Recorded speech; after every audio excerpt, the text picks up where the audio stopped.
Hello and welcome to this video.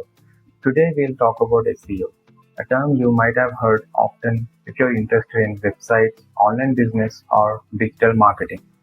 In the next few minutes, I'll explain what SEO is, why it is important, and how it works, all in a very simple way. Let's begin. What is SEO? SEO stands for Search Engine Optimization. It is the process of improving your website or online content so that it appears higher on search engines like Google when someone searches for related topics. For example, if you search for healthy breakfast recipes, the websites that show up on the top of the results page are likely using SEO techniques. The better your SEO, the higher your chances of appearing at the top of those search results. If your website appears on the first page, especially in the top 3 results, more people will visit your site. This can help you get more visitors, leads, and customers without paying for ads.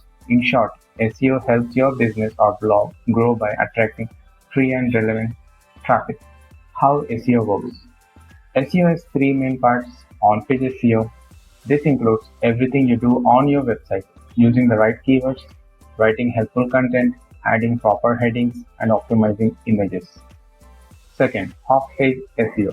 This includes activities done outside your website, such as getting links from other trusted websites. These links are like votes of confidence for your content. Third, technical SEO. This focuses on the technical side, such as website speed, mobile responsiveness, making sure search engines can easily read your site. To summarize, SEO means making your content easier to find on search engines. It helps bring in more visitors without paying for ads, and it is one of the most valuable digital marketing skills you can learn. In future videos, we'll discuss how to do keyword research, free tools you can use, and simple SEO strategies you can even apply as a beginner. Thank you for watching.